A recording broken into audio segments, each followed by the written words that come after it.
Hola, un gusto saludarlos nuevamente.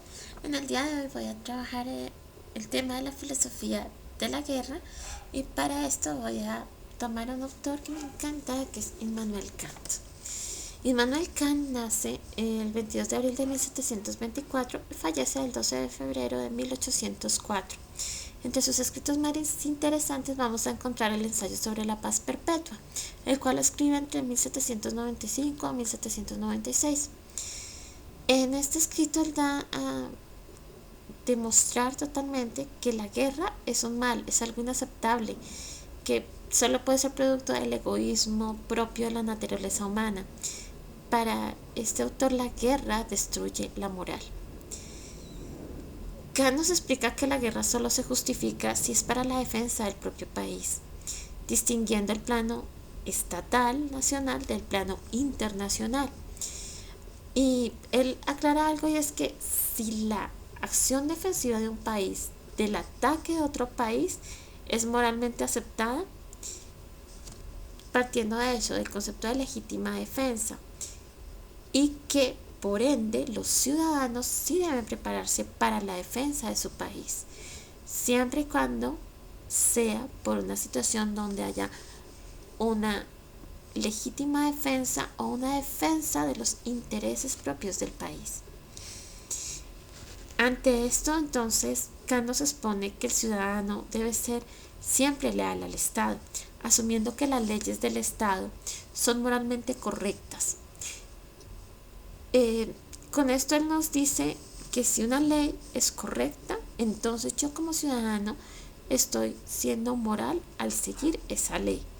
Si la ley que me está pidiendo ir a la guerra es incorrecta, entonces yo como ciudadano me estoy equivocando al seguir esa norma. Por ejemplo, nos dice que no es correcta la decisión del gobernante de atacar otro estado si está en contra del derecho.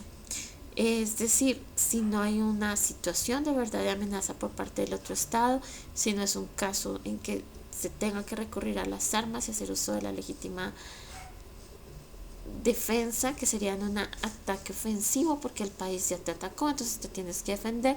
En ese caso, Kant no acepta las guerras donde simplemente se habla de que haya una necesidad de generar una prevención si realmente no es una guerra legal, no es una guerra que esté defendiendo absolutamente ningún interés.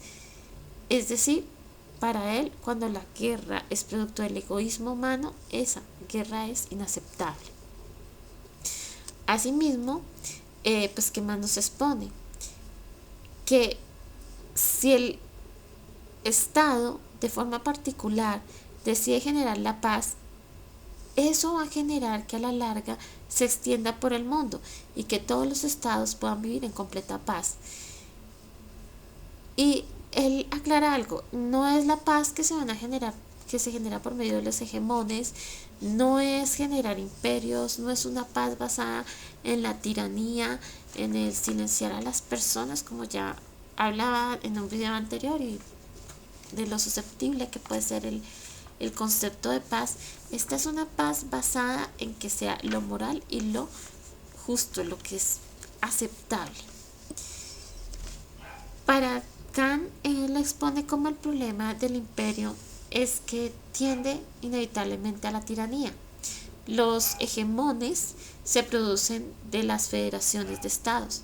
Para Kant la paz se logra cuando la no intromisión de un estado en otro y el respeto a la soberanía y el uso de los medios legales para mantener la paz, además del uso correcto del desarrollo político, junto con una sociedad que es consciente de los peligros y los daños de la guerra, van a generar una necesidad de destruir las armas, ya que una sociedad que se mueve por la razón y el diálogo no necesita de la guerra. Pero para que esto suceda, el daño que ha debido haber causado la guerra debe ser tan grande y latente que las mismas sociedades desean evitar a toda costa su repetición. La voluntad humana racional, dice él, es tan admirable en sí como impotente en la práctica. Y pues nos dice él, los seres humanos son racionales, pero al mismo tiempo irracionales. De ahí que difícilmente pueden tener una buena capacidad de decisión de su libertad moral. Es decir, es lo que nos quiere decir con todo esto, es que nosotros sí tenemos una capacidad racional muy buena, somos capaces de solucionar los problemas, somos capaces de ver una solución a las guerras, aparte de solamente el enfrentamiento bélico, pero somos incapaces a veces de poder llevar esos resultados que tenemos en nuestra mente a la práctica. Entonces, ahí es donde nos damos cuenta que el uso de nuestra libertad moral a veces no es el adecuado.